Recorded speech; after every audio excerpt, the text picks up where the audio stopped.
తాకట్లో ఉన్న బంగారాన్ని విడిపించి ఆ రోజున మార్కెట్ ధర కట్టి మిగిలిన డబ్బును మీకు అందిస్తుంది కొమ్మూరి గోల్డ్.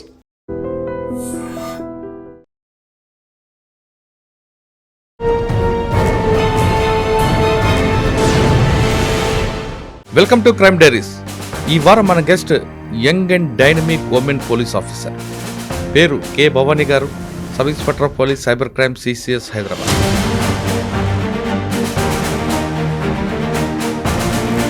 ఉమెన్ అయి ఉండి ఒక వెపన్ పట్టుకొని ఒక డిపార్ట్మెంట్లో ఉండి అది చేయడం అనేది నాకు చాలా హ్యాపీగా ఉంది.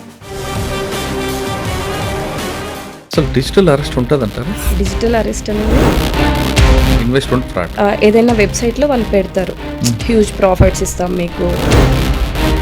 కాల్ సెంటర్ ఫ్రాడ్ అది ఎలా చేస్తుంటారు? కాల్ సెంటర్ ఫ్రాడ్స్ అనేవి ఎక్కువ లోన్ యాప్స్లో జరుగుతాయి. లేడీ రిలేటెడ్ కానీ ఎటువంటి ఫ్రాడ్ జరుగుతుంటాయి social media? Text message link పెడతాడు, పెట్టి మీ వెహికల్ పైన పెండింగ్ ఉంది, ఇంకా అడిషనల్ ఛార్జెస్ పడకుండా ఉండాలంటే లింక్ క్లిక్ చేసి పే చేయమంటారు. మన ఫోన్లో APK ఫైల్ వచ్చింది, లేకపోతే ఫోన్ హ్యాక్ అయింది ఏదో ఒకటి, అప్పుడు ఏం చేయాలి అంటే ఫస్ట్ వైఫై డిస్కనెక్ట్ చేయాలి, నెట్ ఆఫ్ చేయాలి. కొంతమంది గుర్తు తెలియని వ్యక్తులు అమ్మాయిల పేరు మీద ఫోన్ చేస్తారు, వీడియో కాల్స్.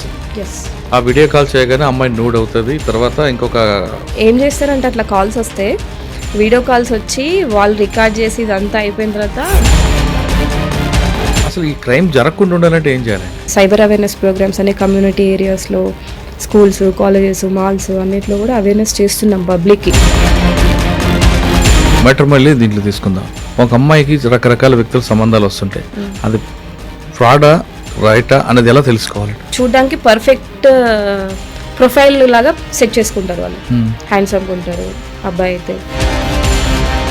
బట్ ఫైనల్గా చెప్పండి, సైబర్ క్రైమ్ బారిన పడకుండా ఉండాలంటే అమ్మాయిలే కాదు అబ్బాయిలే కాదు పెద్దవారు ఏం చేయాలి? లోన్ యాప్స్ ఏవైనా కూడా అవి లీగలా కాదనేది చెక్ చేసుకోవాలి.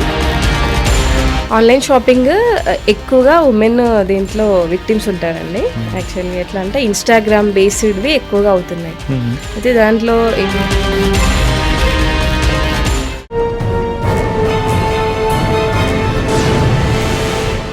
Welcome to crime diaries.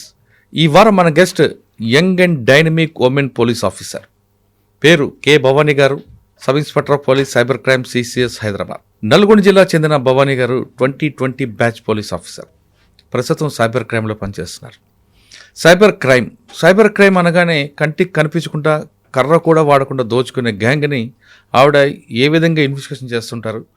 అంటే కేసు అయిన తర్వాత ఇన్వెస్టిగేషన్ చేయడం బెటరా, లేదు కంప్లైంట్ అసలు రాకుండా పబ్లిక్లో అవేర్నెస్ తేవడం బెటరా అనేది ఆవిడని అడిగి తెలుసుకోవాలి. నమస్తే మేడం. నమస్తే అండి. భవానీ గారు, సైబర్ క్రైమ్. ఎస్, సాధారణంగా ఇంతకుముందు క్రైమ్ అంటే మీరు పుట్టకముందు క్రైమ్ జరిగేది అందరూ కూడా గుర్తుపెట్టేవారు, పలానా గ్యాంగ్ అని. తర్వాత వైట్ కలర్, ప్రస్తుతం సైబర్ క్రైమ్ బాగా ట్రెండింగ్ ఉంది, బాగా జరుగుతుంది ఎక్కువగా. సైబర్ క్రైమ్లో చాలామంది మీ ఆఫీసర్లు ఏం చెప్తారంటే detection is better than cure అంటారు. మీరు దానికి నమ్ముకున్నారా, లేదు కేసు అయిన తర్వాత ఇన్వెస్టిగేషన్ చేయడానికి ఎక్కువ ప్రయారిటీ ఇస్తారా? ఈ రెండు ప్రశ్నలు సమాధానం చెప్పే ముందు భవానీ గారు, బై ఛాన్సా బై చాయిసా పోలీస్ ఆఫీసర్ అవడం? బై ఛాన్సే అండి, చాయిస్ అయితే కాదు. అప్పుడున్న నోటిఫికేషన్స్లో చదివి రాస్తే ఎస్ఐగా సెలెక్ట్ అయ్యాను. ఓకే, అందులో ఉండి వచ్చాను. ఈ సైబర్ క్రైమ్లో ఏంటంటే ఫస్ట్ 2020లో మీరు సెలెక్ట్ అయ్యారు? ఎస్, అంతకన్నా ముందు నేను VROగా చేశానండి. VROగా ఉన్నప్పుడే ఇది రిజల్ట్ వచ్చింది, ఇందులోకి వచ్చేసాను. ఓకే, ఫస్ట్ పోస్టింగ్ ఎక్కడండి? ఫస్ట్ పోస్టింగ్ నాది BB నగర్ ట్రైనింగ్, ఆ తర్వాత వికారాబాద్లో చేశాను. అక్కడ నుంచి నాంపల్లి, తర్వాత సైబర్ క్రైమ్స్ వచ్చాయి. కానీ పోలీస్ అనగానే బయట ఒక ఒపీనియన్ ఉంటుంది, ఆడవాళ్ళు పోలీస్ డిపార్ట్మెంట్ పనికిరారని, నైట్ డ్యూటీలు వేస్తారని, ఇవన్నీ ఉంటాయి. ఇవన్నీ ఎదుర్కొన్నారా మీ సర్వీస్లో? ఖచ్చితంగా అండి. డిపార్ట్మెంట్లో ఉన్న ఎవరైనా PC నుండి హయ్యర్ ర్యాంక్స్ ఎవరైనా కూడా అక్కడి వరకు నైట్ డ్యూటీస్ ఇవన్నీ ఖచ్చితంగా చేయాల్సి వస్తుంది. మీకు అక్కడ ఇబ్బంది పడలేదా? ఇబ్బందులు ఉంటాయి, బట్ ఇంకా మన డ్యూటీలో భాగంగా అవి చేసుకుంటూ వెళ్ళిపోవాలి. సాధారణంగా పోలీస్ ఆఫీసర్ అనగానే ఉమెన్ వేరు, మెన్ వేరు ఉంటుంది. వాళ్ళకున్న డ్యూటీస్ వేరు, మీకున్న డ్యూటీస్ వేరు. కానీ ఇంటికి వెళ్ళాక ఇంకో డ్యూటీ ఉంటుంది, మీకు పర్సనల్ లైఫ్ ఉంటుంది, పిల్లలు, అత్త, మామ, భర్త, కుటుంబం. ఇప్పుడు అంటే సైబర్ క్రైమ్స్లో మాకు కొంచెం ఎట్లా అంటే 24/7 అవైలబుల్గా ఉన్నా కూడా మాకు ఆఫీస్ టైమింగ్స్ అని ఉంటాయి. దానివల్ల ఇప్పుడు కొంచెం టైం నేను ఇవ్వగలుగుతున్నాను మా ఫ్యామిలీకి. బట్ లా అండ్ ఆర్డర్ అంటే మాత్రం ఖచ్చితంగా అంటే ఎప్పుడు కాల్ వస్తుంది, ఎప్పుడు బందోబస్తుకి వెళ్ళాలి, ఎప్పుడు ఎమర్జెన్సీ సిచ్యువేషన్స్ వస్తాయి ఏరియాలో, సెక్టార్లో, అవన్నీ తెలియదు. ఇంకా దాన్ని బట్టి మేనేజ్ అంటే ఫస్ట్ లో సైబర్ క్రైమ్ ఇప్పుడు వచ్చింది కానీ ఫస్ట్ లో అయితే మీకు ప్రాబ్లమ్స్ ఫేస్ చేశారా? చేసాం ఖచ్చితంగా. స్టార్టింగ్ లో ఇబ్బంది అయింది, తర్వాత ఇంకా మాకు ఒక అలవాటు. ఇబ్బంది చెప్పండి, ఆ ఇబ్బంది ఎలా మీరు దాన్ని ఓవర్కమ్ చేస్తారో కూడా చెప్పండి. అంటే సపరేట్ ఇబ్బంది అని ఏం లేదు కానీ ప్రతిదీ అండి ఎట్లా అంటే ఇప్పుడు మనకి ఒకటి బందోబస్తు చెప్తారు, మార్నింగ్ 6కో 7కో రిపోర్ట్ చేయాలంటారు, మనం వెళ్తాము. అది ఏ టైం అవుతుందో ఎప్పుడైతుందో తెలియదు. ఇప్పుడు ఎగ్జాంపుల్ ఇప్పుడు అసెంబ్లీ సెషన్స్ ఉన్నాయి కదా, అది మార్నింగ్ స్టార్ట్ అవుతే ఎప్పుడు కంప్లీట్ అవుతుందని మనకు ఐడియా ఉండదు. బట్ నెక్స్ట్ డే మళ్ళీ అంత రెస్ట్ దొరకకపోయినా నెక్స్ట్ డే సేమ్ టైంకి మనం వెళ్ళాల్సి వస్తుంది బందోబస్తు. అప్పుడు కొంచెం ఇబ్బంది ఉంటుందా? ఇబ్బంది ఉంటుంది అంటే కంప్లీట్ రెస్ట్ అనేది మనకి ఉండదు, మనకు కొంచెం టైం అంటూ మనం కేటాయించుకోలేకపోతాం మన కోసం. ఈ డ్యూటీలో ఇలా ఉంటాయని విషయాన్ని మీకు డ్యూటీ రాకముందు తెలుసా? పోలీస్ డిపార్ట్మెంట్ రాకముందు తెలీదండి. అంటే బయట చూసే వాళ్ళకి కూడా అంటే పోలీస్ 24/7 అని ఐడియా ఉంటుంది కానీ ఇంత హెక్టిక్ డ్యూటీస్ ఉంటాయి, ఇంత కష్టపడతారని అయితే ఐడియా ఉండకపోవచ్చు. అంటే మీరు ఫస్ట్ లోకి వచ్చారు కదా, అవన్నీ తెలియకుండా కొంచెం ఫేస్ చేశారు. అంటే కష్టపడి ఇష్టపడి కష్టపడుతున్నారు ఇప్పుడు? ఇంకా అలవాటు అయిపోయి దాన్నే ఇష్టంగా చేసుకున్నాం మేము. కానీ ఇప్పుడు ప్యాషన్గా తీసుకుంటున్నారు. Yes. ఓకే, కానీ ఇందాక అడిగినట్లుగా మీకు కుటుంబం అందరికీ ఆ ఛాన్స్ రాదు కదండి. ఎలా? అంటే పోలీస్ ఒక ఉమెన్ అయి ఉండి నార్మల్గా వేరే జాబ్స్ చేస్తారు, లేకపోతే ఇంకేదైనా చేయొచ్చు. బట్ ఒక ఉమెన్ అయి ఉండి ఒక వెపన్ పట్టుకొని ఒక డిపార్ట్మెంట్లో ఉండి అది చేయడం అనేది నాకు చాలా హ్యాపీగా ఉంది. అంటే ఒకటే కాకుండా మీ దగ్గరికి విక్టిమ్ రావడం, వాళ్ళకి మనం హెల్ప్ చేయడం, అంటే అందరికీ ఇది ఉండదు కదా ఈ ఛాన్స్. మన డిపార్ట్మెంట్లో అయితే నేను అందరికీ హెల్ప్ చేయడము ఉంటుంది. అందరికి హెల్ప్ చేస్తుంటారు, కానీ ఒక విషయంలో మరి మీరు కోల్పోతుంటారు, ఒక బాధ ఉంటుంది. అదేంటి చెప్పండి? ఫ్యామిలీకి టైం కేటాయించలేము మనం. ఫస్ట్ పోస్ట్ వికారాబాద్లో మీకు వచ్చిన ఛాలెంజ్ ఏముందండి? వికారాబాద్లో నేను బొమ్రాజ్పేట్ చేశానండి, కొడంగల్ సర్కిల్. అది ఎట్లా అంటే చాలా పొలిటికల్గా చాలా ప్రెషర్ ఉంటుంది. అది 2 పార్టీస్ మెయిన్ పార్టీస్ ఉంటాయి, ఇంకా ఎక్కువ ప్రెషర్లోనే నడిచిపోయింది ఆ పోస్టింగ్ అంతా. ఎంతకాలం చేశారు అక్కడ? 6 months చేశాను. ఎవరండి ఫస్ట్ ఎస్పీ? మన కోటిరెడ్డి సార్ ఉన్నారు నేను చేసినప్పుడు. అక్కడ నుంచి ఏం నేర్చుకున్నారు ఆయన దగ్గర? చాలా మంచి వ్యక్తిత్వం సార్ది. ఇప్పుడు ఎట్లా అంటే నార్మల్గా మన హైదరాబాద్లో అయినా డిస్ట్రిక్ట్స్లో అయినా ఒక ఎస్ఐ ఉండి మనము ఎస్పీని కలవాలి లేకపోతే సిపిని కలవాలంటే కొంచెం ఎస్ఐ లెవెల్లో వాళ్ళని కలవడం మాట్లాడడం అనేది చాలా తక్కువ, ఇబ్బంది పడతాం కూడా. బట్ కోటిరెడ్డి సార్ దగ్గర అదేమి ఉండదు. మనకి ఏమన్నా అనిపిస్తే వెళ్ళి చెప్పొచ్చు, ఖచ్చితంగా దాన్ని సాల్వ్ చేస్తారు. చాలా అంటే చాలా ఉమెన్కి సపోర్ట్ చేస్తారు సార్. వికారాబాద్ అన్నది అటు సిటీ కాదు, ఇటు విలేజ్ కాదు, అర్బన్ కాదు, మధ్యలో అన్ని క్లబ్బే ఉంటాయి ఏరియా. అక్కడ పబ్లిక్ యాటిట్యూడ్ కూడా డిఫరెంట్ కనిపిస్తుంటాయి. మీరు అన్నట్లు పొలిటికల్ కూడా కాకుండా క్రైమ్ కూడా ఎక్కువ వన్స్ చూసేవాళ్ళు ఒకప్పుడు ఉండి ఇప్పుడు ఎలాగుందో తెలియదు. మీకు అలాంటి ఏమైనా సంఘటన గుర్తుందా? ఉన్నాయండి, సూసైడ్స్ ఉంటాయి ఎక్కువగా, ఇవేమంటారు కొట్టుకోవడం ఇలాంటివి. రూరల్ ఏరియా చాలా వికారాబాద్ అంటే. అది ఇంకా కర్ణాటక, అది దాటి వెళ్ళిపోతే కర్ణాటక బార్డర్ వస్తుంది అనమాట. రూరల్ ఏరియా ఉంటుంది చాలా చాలా. అంటే వాళ్ళకి ఎట్లా అంటే కొంచెం హైదరాబాద్ ఇలాంటి ఏరియాస్తో పోలిస్తే వాళ్ళకి అంతా దాన్ని ఏమంటారు అడ్వాన్స్డ్గా ఉండరు, కొంచెం వెనుకబడిన ప్రాంతం అది. ఓకే, అక్కడ మీకు ఎవరైనా ఈవ్ టీజింగ్ చేసిన కేసులు వచ్చాయా? ఎవరినైనా టీజింగ్ ఏం రాలేదండి. ఎక్కువ ఈ కొట్టుకోవడాలు, పొలిటికల్ గొడవలు ఇలాంటివి ఎక్కువ, యాక్సిడెంట్ కేసెస్ అంతే తప్ప. 6 months చేశారా ఈ వికారాబాద్? ఓకే, రోడ్ యాక్సిడెంట్స్ ఎక్కువ ఉంటాయి? ఎక్కువ ఉన్నాయి, యాక్సిడెంట్ కేసెస్ ఎక్కువ ఉంటాయి. రోడ్ కూడా. తర్వాత ఎక్కడికి వచ్చారు? వికారాబాద్ నుండి? వికారాబాద్ నుండి నాంపల్లి వచ్చాను. ఇక్కడ నాంపల్లి, నల్గొండ నాంపల్లి, మన హైదరాబాద్ నాంపల్లి. ఇక్కడే ఉందండి, అంత డిఫరెంట్ కదా ఇక్కడ నాంపల్లి. అంటే నేను ఫస్ట్ ఇక్కడ చేశాను కదా బీబీనగర్ లో. ఓకే, నాకు ఐడియా ఉంది. బీబీనగర్ అంటే రాచకొండ కమిషనరేటే ఉండే అప్పుడు. నాంపల్లి వేరే కదా? నాంపల్లి ఇంకా టోటల్ డిఫరెంట్. ఎట్లా కల్చర్ వేరే ఉంటది. నాంపల్లిలో మెయిన్ రైల్వే స్టేషన్ ఉంది కదా, మనకి ఎక్కువగా 174 కేసెస్ ఇవి వస్తాయి. అండ్ రైల్వే స్టేషన్ దగ్గర ఉంది కాబట్టి మనకి మిస్సింగ్ కేసెస్ వస్తాయి ఎక్కువ, అండ్ థెఫ్ట్ కేసెస్ ఇక్కడ. అలాంటివి. అక్కడ ఏం గుర్తుంది కేసు ఉందా మీరు చేసింది? తక్కువ పీరియడే చేశాను అక్కడ కూడా నేను, స్పెషల్ గా చెప్పడానికి అయితే. ఓకే, నాంపల్లి తర్వాత సైబర్ క్రైమ్కి వచ్చేసాను. Cyber crime, yes. అక్కడ నుండి ఇప్పుడు cyber crime. Okay, cyber crime అనగానే మీకు ఫస్ట్ ఏం తెలిసింది? మీరు వచ్చి జాయిన్ అయినప్పుడు ఏ type of mode of operate ఉంటుంది? ఇప్పుడు 2026లో ఎంఓ ఎవరికి ఉంది? ట్రెండింగ్ క్రైమ్ జరుగుతుందండి. ట్రెండింగ్ క్రైమ్స్ వచ్చి ఇప్పుడు డిజిటల్ అరెస్ట్ ఒకటి ఉంది, ఏపీకే ఓటీపీ ఫ్రాడ్స్ ఉన్నాయి, ఇన్వెస్ట్మెంట్, మిగిలినవి కూడా ఉన్నవి, బట్ ఇవి ఎక్కువగా జరుగుతున్నాయి డిజిటల్ అరెస్ట్ ఇవి. రీసెంట్గా మా దగ్గరకు ఒక ఓల్డ్ ఏజ్ లేడీ వచ్చినారు.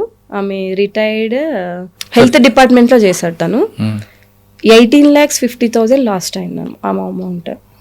ఏంటంటే మీ వాళ్ళ పిల్లలు వాళ్ళంతా కూడా ఫారెన్లో ఉంటారు. ఎవరు అన్నోన్ పర్సన్స్ కాల్ చేసి మీ ఆధార్ కార్డ్ పైన ఫేక్వి అన్నీ క్రియేట్ అయ్యాయి డాక్యుమెంట్స్ ఇవన్నీ, మీరు ఖచ్చితంగా అమౌంట్ పే చేయాలి, మేము అరెస్ట్ చేద్దాం, వీడియో కాల్లోకి వచ్చారు, మీరు ఎవరిని కాంటాక్ట్ అవ్వద్దని చెప్పారు. ఆమెను అట్లా భయపట్టేసి 18,50,000 తీసుకున్నారు. తనకి ఐడియా లేక భయపడిపోయింది. ఎట్లా అంటే మీరు ఎవరికి కాంటాక్ట్ అవ్వద్దు, మీరు ఆన్లైన్లో అవైలబుల్గా ఉండాలా అని చెప్పేసరికి తను భయపడిపోయి అమౌంట్ ట్రాన్స్ఫర్ చేసేసారు. రీసెంట్గా జరిగింది ఇది. ఒక కేసులో డబ్బులు వస్తాయంటారా? డబ్బులు రాలేదండి దాంట్లో. యాక్చువల్గా ఏం చేస్తున్నారంటే ఇంత ముందు ఉన్న కేసెస్లో ఎట్లా అంటే ఒక 1.5 year అట్లా బ్యాక్ వాళ్ళు ట్రాన్స్ఫర్ చేస్తే అమౌంట్ వేరే అకౌంట్స్కి ట్రాన్స్ఫర్ చేయడం, అక్కడ నుంచి తీసుకోవడం జరిగేది. అంటే లేయర్స్లో వెళ్ళేది అమౌంట్, మనం ఏదో ఒక లేయర్లో హోల్డ్ చేసేవాళ్ళం అమౌంట్. బట్ ఇప్పుడు ఏమవుతుందంటే ఇమీడియట్గా విత్డ్రాల్ చేస్తున్నారు. రీసెంట్ డేస్లో ఎట్లా అంటే పడగానే withdrawal, ATM withdrawal, cheque withdrawal, అట్లా మనం విక్టిమ్కి కంప్లీట్గా చేయలేకపోతున్నాం. అసలు డిజిటల్ అరెస్ట్ ఉంటుంది అంటారా? లేదండి, డిజిటల్ అరెస్ట్ అనేది లేదు అసలు. అలా ఎవరైనా డిజిటల్ అరెస్ట్ అని, మేము పోలీస్ అని ఎవరైనా కాల్ చేసినా ఇంకేమైనా చేసినా మీరు నియరెస్ట్ పోలీస్ కాంటాక్ట్ అవ్వండి, లేకపోతే 100కి కాల్ చేయండి, అంతే తప్ప డిజిటల్ అరెస్ట్ అనేది లేదు. ఓకే, నెక్స్ట్ ఇంకోటి ఇన్వెస్ట్మెంట్ ఫ్రాడ్. ఏదైనా వెబ్సైట్లో వాళ్ళు పెడతారు, హ్యూజ్ ప్రాఫిట్స్ ఇస్తాం మీకు, లేకపోతే ఈ IPOలో చేయండి, ఇది చేయండి అని ఇన్వెస్ట్మెంట్ ఎక్కువ ట్రేడింగ్లో అవుతుంటాయి ఇన్వెస్ట్మెంట్వి చెప్తారు. వీళ్ళు ఏంటంటే వెళ్ళి కాంటాక్ట్ అవుతారు వాళ్ళని. అప్పుడు వాళ్ళు ఏదైనా సోషల్ మీడియా అప్లికేషన్, టెలిగ్రామ్ కానీ, ఎక్కువగా టెలిగ్రామ్లో జరుగుతున్నాయి ఇవి, టెలిగ్రామ్ కానీ వాట్సాప్ కానీ ఇలాంటి వాటిలో వీళ్ళని యాడ్ చేస్తారు. దాంట్లో అందరూ వాళ్ళ మెంబర్సే ఉంటారు. ఎవరైతే ఫ్రాడ్స్టర్ ఉన్నారో వాళ్ళ మెంబర్సే ఉంటారు. నేను ఇంత ఇన్వెస్ట్ చేశాను, నాకు ఇంత రీఫండ్ వచ్చింది, ఇంత అమౌంట్ వచ్చింది, ఇంత ప్రాఫిట్ వచ్చింది అని చెప్పేసరికి వీళ్ళు నమ్మేసి దాంట్లో ఆ అప్లికేషన్స్లో పెడుతున్నారు. ఫస్ట్ ఏంటంటే మనము కొంత అమౌంట్ పెడితే మీకు ఇంత అమౌంట్ వచ్చింది అన్నట్టుగా చూపిస్తుంది దాంట్లో అప్లికేషన్లో, బట్ విత్డ్రా చేయడానికి ఉండదు, బ్లాక్ అవుతుంది. ఇంకా తర్వాత మీరు ఇంకా విత్డ్రా చేసుకోవాలంటే ఇంకొంచెం పే చేయాలా, GST అమౌంట్ పే చేయాలా, రిజిస్ట్రేషన్ ఫీ పే చేయాలా, ఇవన్నీ చెప్తాడు. హ్యూజ్ అమౌంట్ అయిపోయిన తర్వాత కాల్ కట్. కానీ ఫస్ట్లో మీరు చెప్పినట్లుగా ఒక అమౌంట్ చూపిస్తుంది, ఒక 10,000, 20,000 వరకు డ్రా చేసుకునే అవకాశం కూడా ఉంటుందండి. తర్వాత స్టార్టింగ్ లో విత్డ్రాల్ కి పర్మిషన్ ఇస్తాడు, తక్కువ అమౌంట్ లో పర్మిషన్ ఇస్తాడు, మనం నమ్ముతాం కదా. తర్వాత ఎక్కువ చూపిస్తుంది, ఇంక ఇప్పుడు మీరు విత్డ్రా చేయడానికి లేదు, ఆ చార్జెస్ ఈ చార్జెస్ అని చెప్పేసి బ్లాక్ చేస్తారు. ఓకే, డ్రా చేసుకొని అక్కడితో ఆగిపోతే బెస్ట్ కదా. కానీ ఇది జరిగేదే గ్రీడీనెస్ అండి. ఎక్కువగా మనకు సైబర్ క్రైమ్ అనేది గ్రీడీనెస్తోనే అవుతుంది. మనకి ఏం చేయకుండా, ఏం కష్టపడకుండా డబ్బులు పెడితే డబుల్ త్రిబుల్ అయిపోవాలి ఒకేసారి. దాని వల్లనే ఎక్కువ సైబర్ క్రైమ్ జరుగుతుంది. Okay, investment fraud, job fraud. Job fraud ఎక్కువగా ఏంటంటే జాబ్ ఫ్రాడ్ కూడా వెబ్సైట్స్లో, మనం వెబ్సైట్స్లో చూడడం ఒకటి, ఇంకొకటి లింక్డ్ఇన్ అలాంటి వాటిలలో మన ప్రొఫైల్స్ పెడతాం కదా, దాని నుంచి మనం కాంటాక్ట్ అవుతారు. ఎక్కువ పార్ట్ టైం జాబ్స్ అవుతుంటాయి. మీరు ఏదైనా లొకేషన్స్కి రేటింగ్ ఇవ్వండి, హోటల్కి రేటింగ్ ఇవ్వండి, లేకపోతే ఏదైనా వీడియో కంప్లీట్గా రేటింగ్ ఇవ్వాలి యూట్యూబ్ వీడియోస్కి. ఇట్లా మీకు 1 dayలోనే 1,000 to 5,000 ఎర్న్ చేయొచ్చు, ఇట్లా చెప్తారు వాళ్ళు. వీళ్ళు చేసినప్పుడు స్టార్టింగ్లో డబ్బులు వస్తాయి వీళ్ళకి, 1-2 చేయగానే డబ్బులు వస్తాయి. డబ్బులు లాగానే ఇంకా టెలిగ్రామ్ కానీ లేకపోతే సేమ్ ఇదే మళ్ళీ సోషల్ మీడియా హ్యాండిల్స్లోకి తీసుకెళ్తాడు, దాంట్లో వీళ్ళని జాయిన్ చేస్తారు. దాంట్లో ఇంకా మీరు ఈ టికెట్ కొని మీరు చేస్తే ఇంకా మీకు డబుల్ అమౌంట్ వస్తుంది, ట్రిబుల్ అమౌంట్ వస్తుంది, ఇట్లా చెప్తారు. వీళ్ళు దాంట్లోకి వెళ్ళి సేమ్ అలాగే ఇన్వెస్ట్ చేస్తారు. మళ్ళీ ఏదైతే జాబ్ ఫ్రాడ్ ఉందో అది మళ్ళీ ఇన్వెస్ట్మెంట్ ఫ్రాడ్ లాగా కన్వర్ట్ అయిపోతుంది. ఇది ఇంకొక మోడల్ వచ్చిందంటే కాల్ సెంటర్ ఫ్రాడ్, అది ఎలా చేస్తుంటాడు? కాల్ సెంటర్ ఫ్రాడ్స్ అనేవి ఎక్కువ లోన్ యాప్స్లో జరుగుతాయి. లోన్ యాప్స్లో ఏంటంటే మనం ఎప్పుడైతే లోన్ యాప్స్కి అప్రోచ్ అవుతామో మనకి ఎలాంటి డాక్యుమెంట్స్ అడగడు, ఇన్కమ్ ప్రూఫ్ అడగడు, ఇంకేం అడగకుండా మనకు లోన్ శాంక్షన్ చేసేస్తాడు. మీరు 1,000 తీసుకుంటే అది ఎట్లుంటుంది అంటే పర్ డేకి ఇంట్రెస్ట్ రేట్ ఉంటుంది, 1-2% పర్ డేనే. కొన్నేమో 5-6 daysకి పే చేయాలి, ఇట్లా ఉంటాయి. పే చేయించుకుంటాడు. మీకు ఇచ్చేటప్పుడే 10,000 మీకు శాంక్షన్ అమౌంట్ చూపిస్తే దాంట్లో కట్ అయ్యి మీకు 6,000 7,000 వస్తుంది స్టార్టింగ్లో. అక్కడ నుంచి స్టార్ట్ చేస్తే అది కాస్త మీరు కొంత కట్టి ఎక్కువ కట్టలేక ఇబ్బంది పడిపోయి మీరు ఎప్పుడైతే స్టాప్ చేస్తారో కాల్ సెంటర్ వాళ్ళు యాక్టివ్ అవుతారు.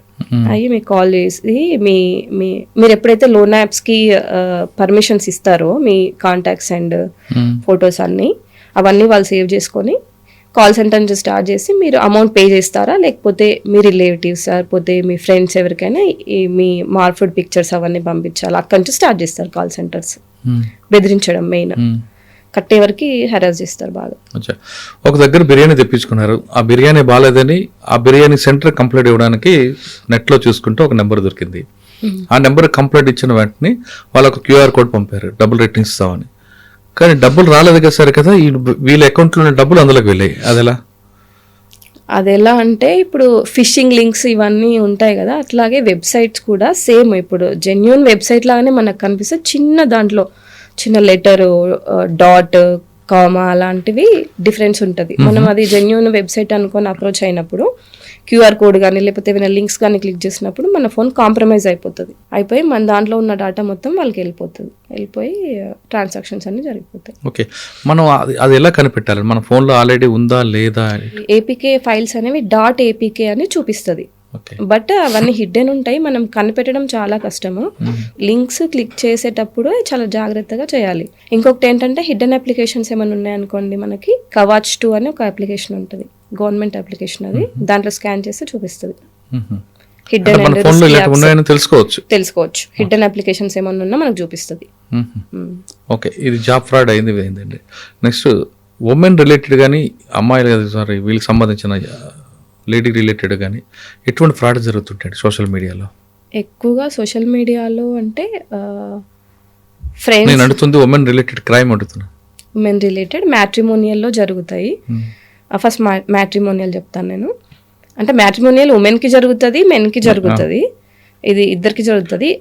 ఎగ్జాక్ట్గా ఉమెన్కి అంటే ఈ సోషల్ మీడియాలో ఫ్రెండ్స్ అయినా లేకపోతే సెక్స్ టార్చర్ ఒకటి జరుగుతుంది. ఎట్లా అంటే అన్నోన్ పర్సన్ ఎవరైనా బాయ్ డీపీతో కానీ గర్ల్ డీపీతో కానీ ఏదైనా పెట్టుకొని వీళ్ళు కాంటాక్ట్ అయినప్పుడు ఏం చేస్తారంటే ఏం ఆలోచించకుండా ఫోన్ నెంబర్ ఇచ్చేస్తారు ఆ సోషల్ మీడియా దాంట్లో.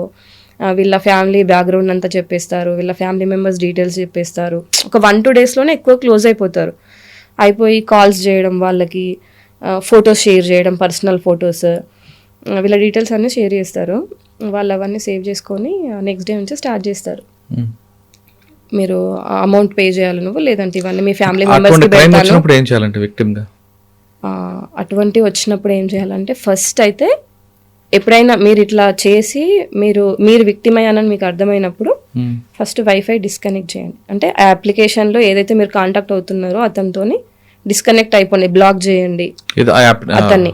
వాట్సాప్ అయినా టెలిగ్రామ్ అయినా ఫస్ట్ పర్సన్ని బ్లాక్ చేసేయండి.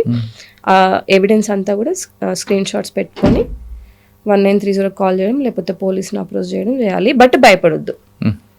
వాడు మీరు మనీ ఇచ్చినా ఒకవేళ కొంత డిమాండ్ చేసి కొంత అమౌంట్ ఇచ్చినా వాడు స్టాప్ చేయడు పెట్టడము, ఇంకా ఎక్కువ అమౌంట్ డిమాండ్ చేస్తాడు.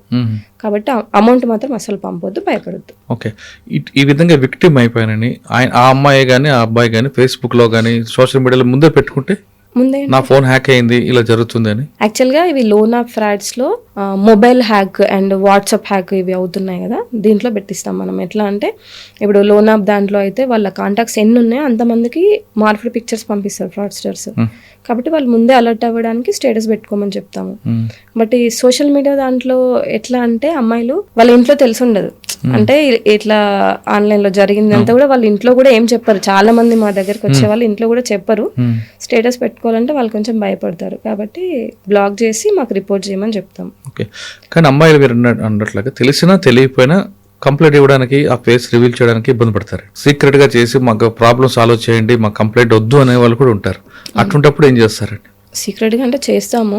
పేరెంట్స్కి వాళ్ళకి కూడా మేము ఎవరిదైనా కంప్లైంట్ వస్తే కంప్లైంట్తోనే డిస్కస్ చేస్తాము. కంప్లైంట్ కూడా ఫోన్ చేస్తాం చాలా ప్రాబ్లమ్ సాల్వ్ చేయమంటారు కొంతమంది. ఫోన్ అనేది కాదండి, ఖచ్చితంగా కంప్లైంట్ ఇవ్వాలా, మీరు మాకు ఎవిడెన్స్ ప్రొవైడ్ చేయాలి, చేస్తేనే ఇన్వెస్టిగేషన్ చేయగలుగుతాం మనం. ఈ టైప్ ఆఫ్ కంప్లైంట్ మీకు ఎక్కువ వస్తుంటాయా? ఉమెన్ రిలేటెడ్ చాలా వస్తున్నాయండి. ఏమొస్తుంటాయి ఎక్కువ? ఇదే ఇప్పుడు ఫొటోస్ పంపిస్తారు, ఆన్లైన్లో ఫ్రెండ్స్ అవుతారు, ఫొటోస్ ఇవన్నీ పంపిస్తారు, మేము మార్ఫుడ్ పిక్చర్స్ అవి ఇవన్నీ పెడతామని బెదిరిస్తున్నారు, అవి ఇవన్నీ వస్తారు మా దగ్గర. ఆన్లైన్లో ఏంటంటే అన్నోన్ పర్సన్స్ ఎప్పుడు కూడా నమ్మొద్దు అంత గుడ్డిగా. 1-2 డేస్లోనే ఫొటోస్ పెట్టడము, డీటెయిల్స్ షేర్ చేయడము. మన డీటెయిల్స్ అనేవి ఎవరు కూడా మనం చెప్పొద్దు అన్నోన్ పర్సన్స్కి. ఓకే మీకు పరిచయం ఉంది అదంటే అది వేరు, బట్ ఆన్లైన్లో ఎవరిని కూడా అంత ఈజీగా నమ్మొద్దు. మీరు ఆఫ్లైన్లో ఎంత జాగ్రత్తగా ఉంటారో ఆన్లైన్లో అంతకన్నా ఎక్కువ జాగ్రత్తగా ఉండాలి. బస్ స్టాండ్లో ఒక తెలియని వ్యక్తి అడిగి మాట్లాడి మీ పేరు అడగండి, ఫోన్ నెంబర్ అడిగితే ఇవ్వం, స్ట్రేంజర్ అని చూస్తాం. అదే వ్యక్తి ఆన్లైన్లోకి వచ్చి డీటెయిల్స్ అడగగానే ఫ్రెండ్ రిక్వెస్ట్ పంపగానే క్లిక్ చేసి వాటితో చాటింగ్ చేస్తాం. ఏది కరెక్ట్ అంటారు? ఆన్లైన్లోనే చాలా జాగ్రత్తగా ఉండాలి ఆఫ్లైన్లో కంటే. ఎందుకంటే ఆఫ్లైన్లో నీకు పర్సన్ తెలుసు, ఎవరో తెలుసు, ఎక్కడ ఉంటారో తెలియకుండా నువ్వు గుర్తుపడతావు, ఇదంతా ఉంటుంది.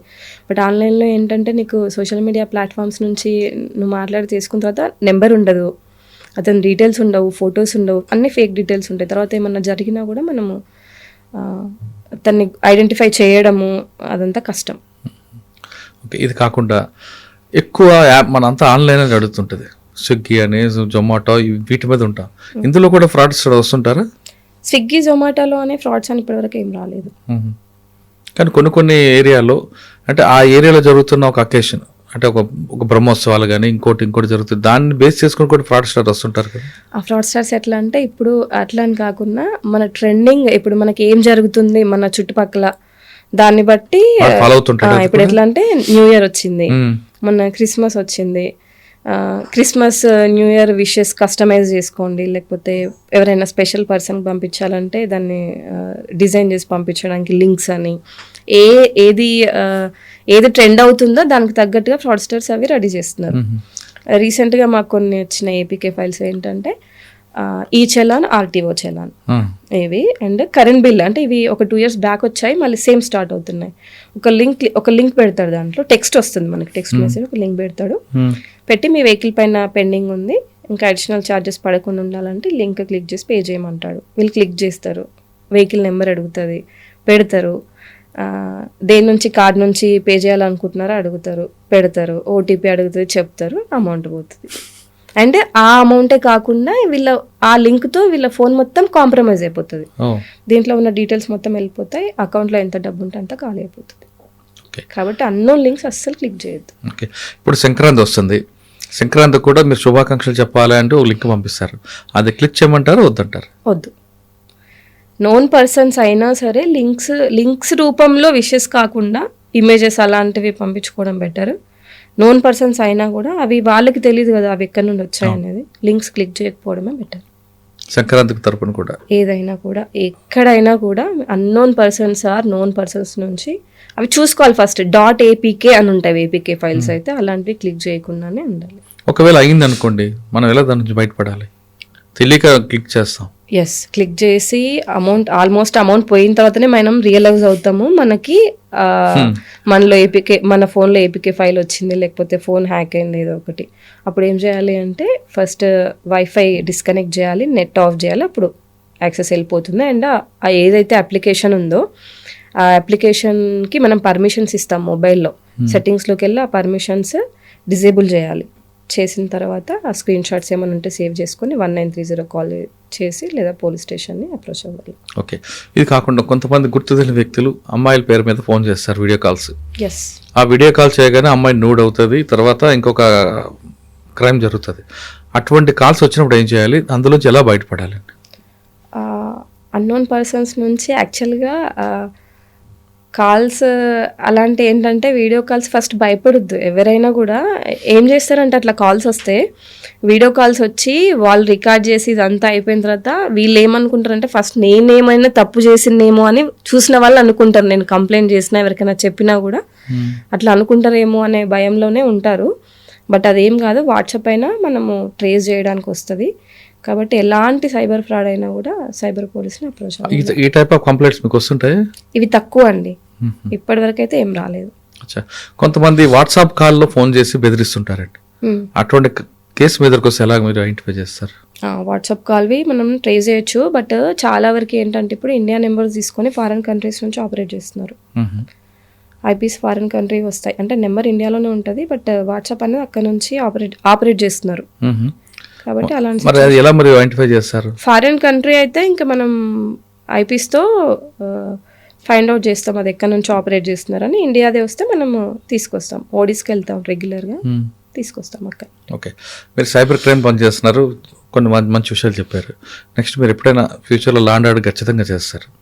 లా అండ్ ఆర్డర్ చేసినప్పుడు ఒక ఈవ్ టీచింగ్ కేసులో ఒక అమ్మాయి వచ్చి నాకు పలానా వ్యక్తి ఇబ్బంది పెడుతున్నాడని కంప్లైంట్ ఇస్తే వాడిని పట్టుకొచ్చి పోలీస్ ట్రీట్మెంట్ ఇస్తారా, లేదా యాజ్ పర్ లా వెళ్తారా? యాజ్ పర్ లానే వెళ్తామండి. పోలీస్ ట్రీట్మెంట్ ఇవ్వరా? యాజ్ పర్ లా వెళ్తాం, ఏదైనా ఎక్కడున్నా సైబర్ క్రైమ్ అయినా లా అండ్ ఆర్డర్ అయినా యాజ్ పర్ లా. అంటే పోలీస్ ట్రీట్మెంట్ ఇవ్వరా? పోలీస్ ట్రీట్మెంట్ అని సపరేట్ ఏముండదండి, లా ప్రకారం వెళ్ళిపోవాలి. మరి భవానీ గారు కూడా ఎప్పుడైనా ఎదుర్కొన్నారా ఈవ్ టీచింగ్? లేదండి. అంటే ఎదుర్కోలేదు కాబట్టి ఆ పెయిన్ తెలియదు. అదేం లేదు, పెయిన్ తెలుస్తుంది ఏదైనా. విక్టిమ్ ఖచ్చితంగా అండి, విక్టిమ్ ఎవరైనా మా దగ్గరికి వస్తారు కదా, ఎలాంటి సిచ్యువేషన్లో ఉన్నా మేము ఖచ్చితంగా అర్థం చేసుకుంటాం. అది అర్థం చేసుకుని అది హెల్ప్ చేయడానికి ట్రై చేస్తాం, ఎవరైనా అంతే హెల్ప్ చేయడానికి. ఇప్పుడు మీ దగ్గరికి ఒక అమ్మాయి వచ్చిందండి, ఒక కేసులో ఒకలాగా మోసపోయింది అనుకోండి, అటువంటి చూసిన ఆ కంప్లైంట్ చూసినప్పుడు మీరు సింపతిగా తీసుకుంటారా, లేదు ఆమె కంప్లైంట్ నేను పోలీస్ ఆఫీసర్ దీంట్లో ఏం లేదండి. ఖచ్చితంగా ఇంకా మా సైబర్ క్రైమ్లో ఎట్లా అంటే విక్టిమ్కి చాలా మీరు మంచిగా మాట్లాడితేనే వాళ్ళు యాక్చువల్గా ఏం జరిగిందనేది చెప్తారు. ఉమెన్ రిలేటెడ్ దాంట్లో చెప్పారు. నార్మల్గా కొన్ని సిచ్యువేషన్స్లో ఎట్లా అంటే సైబర్ ఫ్రాడ్స్ తెలిసిన వాళ్ళే ఉంటారు, అది వాళ్ళకు కూడా తెలుసు. తెలిసిన వాళ్ళని చెప్తే ఏమనుకుంటారని మాకు తెలీదు, ఎవరో మమ్మల్ని వాట్సాప్లో సతాయిస్తున్నారు, టెలిగ్రామ్లో సతాయిస్తున్నారు అట్లా చెప్తారు. బట్ మేము మంచిగా మాట్లాడి అదంటే ప్రీవియస్గా ఇట్లా అయింది, ఇట్లా సతాయిస్తున్నారు, మా ఫొటోస్ అవన్నీ ఉన్నాయి, ఇబ్బంది పెడుతున్నారు, ఫ్యామిలీకి తెలియదు, ఇట్లా చెప్తారు. ఉమెన్ రిలేటెడ్ కేసులో ఉమెన్కి సంబంధించిన ఇష్యూ వచ్చినప్పుడు మీరు నిదానంగా మాట్లాడి మిమ్మల్ని ఓన్ చేసుకుని మాట్లాడబట్టి ఓపెన్ అవుతారు.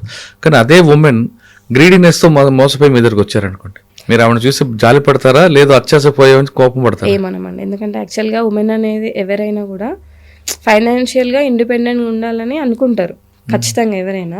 హౌస్ వైఫ్స్ ఎట్లా అంటే ఇంట్లో ఉండి వాళ్ళు ఏదో ఒక హెల్ప్ చేయాలి ఫ్యామిలీకి అన్న దాంతోనే వాళ్ళు అనుకోకుండా సైబర్ ఫ్రాడ్ వల్ల పడతారు అంతే తప్ప కావాలని కాదు. దాన్ని కూడా మేము అట్లా ఏం చేయము, అన్ని తీసుకొని వాళ్ళకి హెల్ప్ చేస్తాం.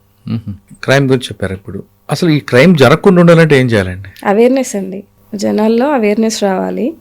యాక్చువల్గా మనం పబ్లిసిటీ చేస్తున్నాము, ఏం చేయాలి ఏం చేయొద్దు. ఇప్పుడు న్యూ ఇయర్ క్రిస్మస్ వస్తే కూడా మేము మా సోషల్ మీడియా హ్యాండిల్స్లో అన్నిట్లో కూడా చెప్తున్నాము. రెగ్యులర్గా మేము weekly twice cyber awareness programmes అనే కమ్యూనిటీ ఏరియాస్లో, స్కూల్స్, కాలేజెస్, మాల్స్ అన్నిట్లో కూడా అవేర్నెస్ చేస్తున్నాం పబ్లిక్కి. ఏం చేయాలి ఏం చేయకూడదు, అసలు వస్తే ఎట్లా రెస్పాండ్ అవ్వాలి, ఏం చేయాలనేది అన్ని అవేర్నెస్ త్రూ మేము వెళ్తున్నాం. ఆల్ జోన్స్ కూడా అందరు కూడా పార్టిసిపేట్ చేస్తున్నారు అవేర్నెస్లో. అంటే మీరు చేస్తున్నారు, దాని ఇంపాక్ట్ వస్తుందని ఇన్పుట్స్ మంచిగా ఖచ్చితంగా అండి. క్రైమ్ రేట్ అయితే అంటే ఇప్పుడు ఎట్లా అంటే మనము డైరెక్ట్ వెళ్ళి ఒక 100 మెంబర్స్కి చెప్తే ఆ 100 మెంబర్స్ వాళ్ళ ఫ్యామిలీ మెంబర్స్, వాళ్ళ ఫ్రెండ్స్ అట్లా కూడా అవేర్నెస్ వస్తుంది కదా. అంటే కాలేజ్ స్కూల్స్కి వెళ్ళి మీరు మోటివేషన్ చెప్తున్నామండి. కాలేజ్ వెళ్తున్నాం, స్కూల్స్ వెళ్తున్నాము, every week Monday Saturday every week twice వెళ్తారు. మొత్తం హైదరాబాద్ మొత్తంలో కూడా మనం వెళ్తున్నాం. ఫైనల్గా చెప్పండి మేడం, ఈ క్రైమ్ జరుగుతుంటుంది, దీనికి అవేర్నెస్ మీరు చెప్తున్నారు, కానీ ఇది ఒక్కొక్కసారి బాడీ అఫెన్స్ కూడా జారీ తీసే అవకాశాలు కనిపిస్తుంటాయి. బాడీలీ అఫెన్స్ అనేవి ఉమెన్ రిలేటెడ్ దాంట్లో అవ్వచ్చండి, ఛాన్స్ ఉంది. ఎట్లా అంటే డీప్ ఫ్రెండ్షిప్లోకి వెళ్ళి అంతా మాట్లాడుకొని, అంటే అవి తక్కువ అండి, నోన్ పర్సన్స్తోనే అవుతుంది బాడీలీ అఫెన్సెస్ అనేవి. అన్నోన్ పర్సన్స్ మనీ కోసము చేసే వాళ్ళు అయితే అంతవరకు వెళ్ళదు. నోన్ పర్సన్స్ ఉండి సోషల్ మీడియాలో జరిగిన దానికి అది జరుగుతుంది తప్ప అన్నోన్ పర్సన్స్ ఉండి ఫ్రాడ్స్టర్స్ అయితే ఇప్పటివరకు అయితే అట్లా రాలేదు. రైట్. ఒకటి ఇంకో ఫైనల్ క్వశ్చన్ అండి, మ్యాట్రిమోనియల్ దీంట్లో తీసుకుందాం. ఒక అమ్మాయికి రకరకాల వ్యక్తుల సంబంధాలు వస్తుంటాయి, అది ఫ్రాడా రైటా అనేది ఎలా తెలుసుకోవాలండి?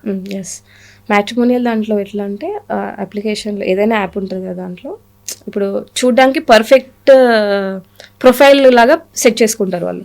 హ్యాండ్సమ్గా ఉంటారు, అబ్బాయి అయితే బాగుంటారు, ఎక్కువ శాలరీ చూపిస్తాడు. బట్ వీళ్ళ క్లారిటీ ఎట్లా రావాలి అంటే వీళ్ళు కాంటాక్ట్ అయినప్పుడు ఎక్కువగా వాళ్ళు వీడియో కాల్స్లోకి రారు. అంటే అక్కడ గర్ల్ అయి ఉండొచ్చు, బాయ్ అయి ఉండొచ్చు, పెద్దవాళ్ళు అయి ఉండొచ్చు, ఫ్రాడ్స్టర్స్ వీడియో కాల్లోకి రారు వాళ్ళు. అండ్ అప్లికేషన్ నుంచి సోషల్ మీడియా ప్లాట్ఫామ్కి డైవర్ట్ చేస్తారు. టెలిగ్రామ్ ఆర్ వాట్సాప్, ఫేస్బుక్ దాంట్లోకి రమ్మంటారు. దాంట్లో వచ్చిన తర్వాత ఎట్లా అంటే రెగ్యులర్గా కూడా నాకు తెలిసి అయితే వీడియో కాల్స్లో అటెండ్ అవ్వరు. కొంచెం టైం తీసుకుందాం, మనం ఫ్యామిలీలో చెప్పొద్దు, ఇంకొంచెం అండర్స్టాండ్ చేసుకుందాం, ఇట్లా మాట్లాడతారు. ఇంకొకటి ఏంటంటే ఏదైనా నువ్వేం చేస్తున్నావు అలాంటి అడిగినప్పుడు క్లియర్గా చెప్పుండకపోవచ్చు. ఆ డాక్యుమెంట్స్ అవన్నీ కూడా ప్రొవైడ్ చేయలేరు వాళ్ళు. అంటే అటువంటి కనిపెట్టినప్పుడు మనం ఎలాగా గుర్తుపట్టి బయటపడాలి? అదే ఎట్లా అంటే టూ పర్ఫెక్ట్ ఉంటుంది ఇమేజ్. అండ్ ఇంకొకటి చెక్ ఎట్లా అంటే రివర్స్ ఇమేజ్ సెర్చ్ చేసుకోవాలి గూగుల్లో. ఈ పిక్చర్ ఇతనైనా లేకపోతే ఇంకేదైనా పిక్చర్ కాపీ చేసి దీనిలో డీపీగా పెట్టుకోవాలి. అవకాశం ఉందా? ఎస్, రివర్స్ ఇమేజ్ సెర్చ్ చేయొచ్చు గూగుల్లో, చేయొచ్చు. అట్లా చూసుకోవాలి ఒకటి. ఇంకొకటి ఏంటి అంటే ఫిజికల్గా కలిసిన తర్వాత డైరెక్ట్గా కలిసిన తర్వాతనే డెసిషన్ తీసుకోవాలి తప్ప మీరు ఓవర్గా వాళ్ళతో కలిసిపోయి ఇంకా నేను ఏమైనా చేసేస్తా ఇతని కోసము అలాంటివి చేయకూడదు. ఎందుకంటే వాళ్ళు ఆ ట్రాప్లోకి తీసుకెళ్ళి రీసెంట్గా జరిగినాయి మా దగ్గర ఏంటంటే వాళ్ళ ఎంఓ ఎట్లా ఉంటుందంటే నీకోసం అతను ఫారెన్ కంట్రీలో ఉంటా లేకపోతే ఇంకెక్కడైనా ఉంటా అని చెప్తాడు. నీకోసం నేను గిఫ్ట్స్ పంపిస్తున్నాను, కస్టమ్స్ వాళ్ళు ఆపేశారు అక్కడ, ఇంత అమౌంట్ పే చేయాలి, అమౌంట్ పే చేస్తేనే నీకు దాంట్లో డైమండ్స్ ఉన్నాయి, గోల్డ్ ఉన్నాయి, పంపిస్తున్నా, వాళ్ళ పేరు ఫీజు కట్టాలి అంటే వీళ్ళు డబ్బులు ఇచ్చేస్తారు. అండ్ ఇంకొకటి ఎట్లా డైవర్ట్ చేస్తారంటే ఫ్రెండ్స్ అవుతారు మంచిగా, నేను ఇవి ట్రేడ్ చేస్తాను, లేకపోతే నాకు ఇవి ఐడియా ఉంది, నేను చెప్పిన దాంట్లో నువ్వు ట్రేడింగ్ చెయ్యు, ఇన్వెస్ట్ చేయు, నీకు ఎక్కువ ప్రాఫిట్స్ వస్తాయి అని చెప్పి అట్లా సైడ్ డైవర్ట్ చేయడానికి ఉంటుంది. కాబట్టి రివర్స్ ఇమేజ్ సెర్చ్ ఒకటి చేసుకోవాలి. మ్యాట్రిమోనియల్ సైట్స్లో 1-2 సార్లు చెక్ చేసుకోవాలి. అండ్ అంత తక్కువ టైంలో ఎక్కువగా వాళ్ళతో దగ్గరగా క్లోజ్గా అవ్వద్దు. అండ్ మన ఫ్యామిలీ మెంబర్స్ వీళ్ళందరికీ చెప్పి ఓకే అన్న తర్వాతనే ప్రొసీడ్ అవ్వాలి. ఓకే, కొంతమంది ఎన్ఆర్ఐలు ఉంటారు, అప్పుడు ఎన్ఆర్ఐ సంబంధాలు వచ్చాయి. ఎన్ఆర్ఐస్ అయినా కూడా అంతే అండి. నార్మల్గా ఫ్రాడ్స్టర్స్ అయితే ఇంట్లో చెప్పొద్దనే చెప్తారు.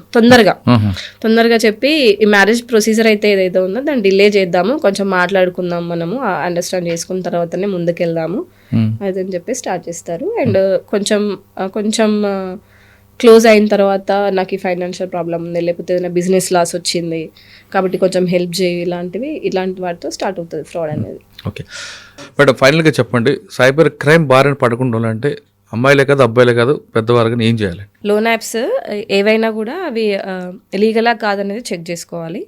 ఆర్బీఐలో రిజిస్టర్ అయ్యిందా లేదా అది చూసుకోవాలి. ఎన్బిఎఫ్సిలో రిజిస్టర్ అయ్యిందా లేదా చెక్ చేసుకోవాలి.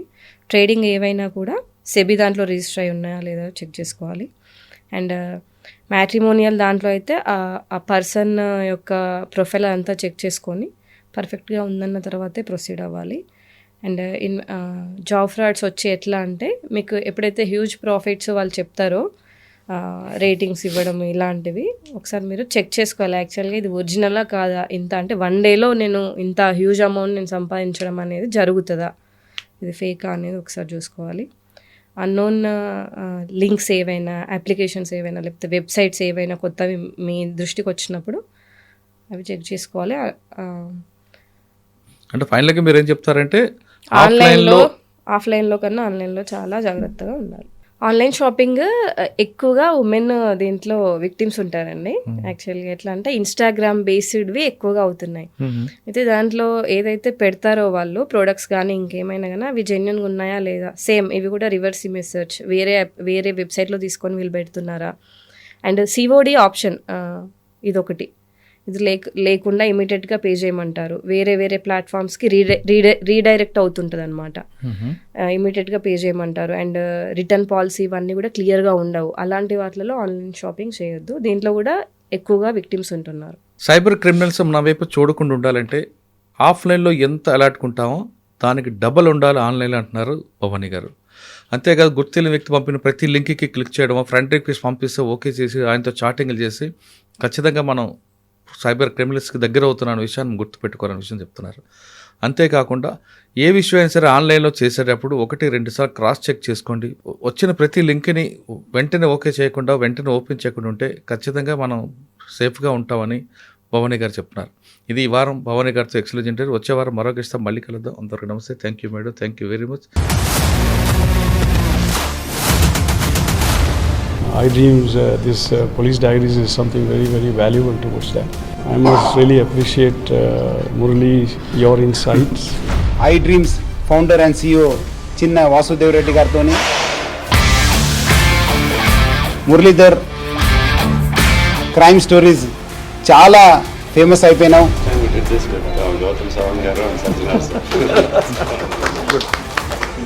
Well done. Congratulate him for doing so well, and I congratulate him, his boss also, for doing so well.